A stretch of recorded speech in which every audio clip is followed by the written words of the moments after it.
स्वागत करता हूँ आज के इस प्रेरक प्रसंग में। मैं उमेश पांडे आप सभी लोगों का अपने इस यूट्यूब चैनल के ऑनलाइन प्लेटफॉर्म में, जिसमें आप सभी लोग ऑनलाइन आकर इस तरह के प्रेरक प्रसंग को सुनते हो और मेरा उत्साह बढ़ाते हो, लाइव वीडियो में एंड तक बने रहते हो। धन्यवाद आप सभी लोगों का। चलिए आज के इस प्रेरक प्रसंग में, जिसमें बताया गया है किस प्रकार से परोपकार की ईंट, इस प्रेरक प्रसंग से जो भी शिक्षा हमको मिलती है उसको आप लोग जरूर बताओगे। इस कहानी से जो भी हमको शिक्षा मिलेगी वो आप लोग जरूर बताओगे। चलिए आज की इस प्रेरक प्रसंग को शुरू करते हैं और समझ लेते हैं कि क्या शिक्षा मिलती है। देखते हैं। बहुत समय पहले की बात है, कई समय पहले की बात है। एक विख्यात ऋषि गुरुकुल में बालकों को शिक्षा प्रदान किया करते थे। आप लोग जानते हैं, आप लोगों की वैदिक कालीन जो शिक्षा है उसमें कई शिष्य जंगलों में जाकर अपने गुरुओं से शिक्षा प्राप्त करते थे। आज आप लोगों को गुरुओं के सामने जाने की नौबत नहीं आती। विद्यालय के माध्यम से आप लोगों को शिक्षा दी जाती है। आज ऑनलाइन के माध्यम से आप लोगों को शिक्षा मिल रही है। कितनी अच्छी बात है। पहले जो वर्ष था, जो समय था, वो आज कितना परिवर्तित हो चुका है। पहले के जो शिष्य थे वो गुरुओं को कितना सम्मान देते थे, आज के शिष्य इतना सम्मान नहीं दे पाते हैं। किस कारणवश ऐसा हो रहा है ये तो भावी जो शिक्षक हैं वही जानते हैं, और जो बालक हैं जो शिक्षा प्राप्त करते हैं वही समझते हैं। मेरे अनुमान से आज का जो शिक्षा है, जो शिक्षा का संचार है, उसमें कई प्रकार की कमियां आई हैं, जिस वजह से जो शिक्षक है वो थोड़ा सा नीचे हो चुका है। इसी वजह से कई जो शिक्षार्थी हैं वो सम्मान देने में कमी करते हैं। चलिए प्रेरक प्रसंग समझते हैं। तो बहुत समय पहले की बात है, एक विख्यात ऋषि गुरुकुल में बालकों को शिक्षा प्रदान किया करते थे। उनके गुरुकुल में बड़े बड़े राजा महाराजाओं के पुत्रों से लेकर साधारण परिवार के लड़के भी पढ़ा करते थे। बिल्कुल आज की ही शिक्षा प्रणाली समझ लेते हैं। कई बड़े बड़े स्कूलों में गरीब से लेकर अमीर बालकों के भी जो बच्चे होते हैं वो पढ़ते हैं, और सिर्फ उनमें कंपटीशन नहीं होता किसी प्रकार का, बराबरी से पढ़ते हैं। और ये अच्छी बात है, जितने भी गरीब बच्चे होते हैं वो मन लगा के आगे पढ़ाई करते हैं, जो अमीर होते हैं वो भी मन लगाकर आगे पढ़ाई पढ़ते हैं और आगे तक जाते हैं, शिक्षा प्राप्त करते हैं, अच्छे से शिक्षा प्राप्त करते हैं। बिल्कुल इसी तरह बहुत समय पहले की ही बात है, एक विख्यात ऋषि गुरुकुल में बालकों को शिक्षा प्रदान किया करते थे। उनके गुरुकुल में बड़े बड़े राजा महाराजाओं के पुत्रों से लेकर साधारण परिवार के लड़के भी पढ़ा करते थे। वर्षों से शिक्षा प्राप्त कर रहे शिष्यों की शिक्षा आज पूर्ण हो रही थी, और सभी बड़े उत्साह के साथ अपने अपने घरों को लौटने की तैयारी कर रहे थे कि तभी ऋषिवर की तेज आवाज सभी के कानों में पड़ी। और क्या था वो आवाज, क्या थी वो आवाज, इसको समझते हैं। आप सभी मैदान में एकत्रित हो जाइए। ये ऐसी आवाज थी जो ऋषि के द्वारा कही गई थी कि आप सभी मैदान में एकत्रित हो जाएं। आदेश सुनते ही शिष्यों ने ऐसा ही किया और मैदान में जाकर एकत्रित हो गए। वहां ऋषिवर बोले, प्रिय शिष्यों, आज इस गुरुकुल में आपका अंतिम दिन है और मैं चाहता हूं कि आज यहाँ से प्रस्थान करने से पहले आप सभी एक दौड़ में हिस्सा लें, एक दौड़ में हिस्सा लें। और उस दौड़ में एक यह बाधा दौड़ होगी, यह एक बाधा दौड़ होगी। इसमें आपको कहीं कूदना तो कहीं पानी में दौड़ना होगा, और इसके आखिरी हिस्से में आपको एक अंधेरी सुरंग से भी गुजरना पड़ेगा। ऐसी थी दौड़। तो क्या आप सब तैयार हैं? हाँ, हम सब तैयार हैं। शिष्य एक स्वर में बोले। दौड़ शुरू हुई और सभी तेजी से भागने लगे। वे तमाम बाधाओं को पार करते हुए अंत में सुरंग के पास पहुंचे। वहां बहुत अंधेरा था और उसमें जगह जगह नुकीले पत्थर भी पड़े थे, जिनके चुभने पर असहनीय पीड़ा का अनुभव भी होता था। सभी असमंजस में पड़ गए। जहां अभी तक दौड़ में सभी एक समान बर्ताव कर रहे थे, एक समान जगह पर पहुंच रहे थे, दोनों की बराबरी थी, चाहे बालक कैसा ही कोटि का क्यों ना हो, किसी भी परिवेश से क्यों ना हो, चाहे वो राजा का बेटा हो, चाहे वो रंग का बेटा ही क्यों ना हो। वहीं अब सभी अलग अलग व्यवहार करने लगे।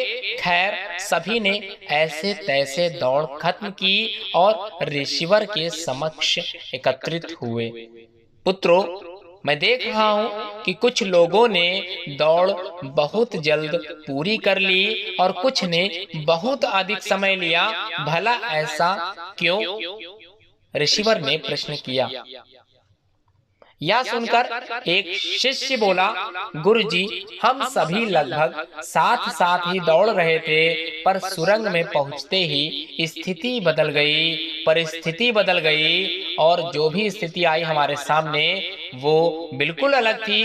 कोई दूसरे को धक्का देकर आगे निकलने में लगा हुआ था, तो कोई संभल संभल कर आगे बढ़ रहा था, और कुछ तो ऐसे भी थे जो पैरों में चुभ रहे पत्थरों को उठा उठा कर अपनी जेब में रख ले रहे थे, ताकि बाद में आने वाले लोगों को पीड़ा ना सहनी पड़े, पीड़ा ना सहनी पड़े।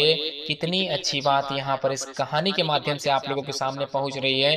इसलिए सबने अलग अलग समय में दौड़ पूरी की। कुछ लोग कांटे बटोर रहे थे, कुछ लोग उन चुभ रहे पत्थरों को उठा उठा के अपने पास रख रहे थे, जिसमें पीछे दौड़ रहे या पीछे आ रहे उन बालकों के पैर में वो कंकड़, वो पत्थर ना पड़े, जिनसे उन्हें असहनीय पीड़ा उठानी पड़े।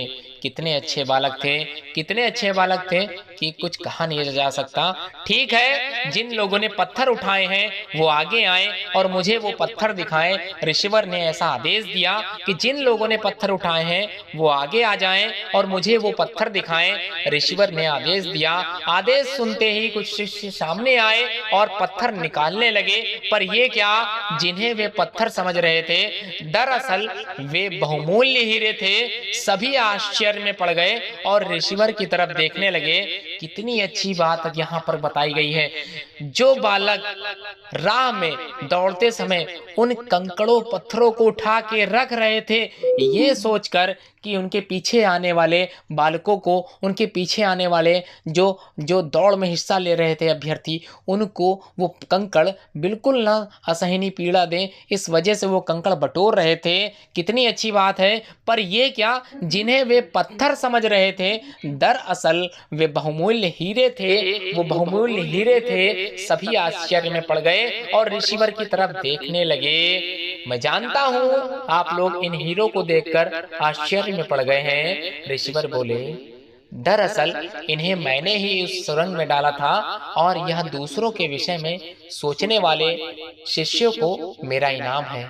कितना अच्छा है। अगर इसी प्रकार से आप लोग हर एक शिक्षा को ग्रहण करते चलें, चाहे वो कितनी ही कठिन क्यों ना हो, चाहे वो कितने ही कठिन मार्ग से क्यों ना गुजर रही हो, आप लोग शिक्षा को प्राप्त करते चलो। जो भी शिक्षक आप लोगों को कुछ भी सिखाए, आप लोग सीखते चलो, कुछ भी कमी ना निकालो, सीखते चलो। चाहे ऑनलाइन क्लासेस के माध्यम से आप लोगों को शिक्षा क्यों ना दी जा रही हो, चाहे आप लोगों के सामने ही शिक्षक पढ़ाई क्यों ना रहा हो, शिक्षक में कमी बिल्कुल मत निकालें। आप लोगों तक शिक्षा का जो प्रसार और प्रचार हो रहा है, ये कितनी अच्छी बात शिक्षक के द्वारा हो रहा है, क्योंकि शिक्षक ही ऐसा व्यक्ति है जो भविष्य निर्माता होता है और आप लोगों के द्वारा भविष्य बनता है।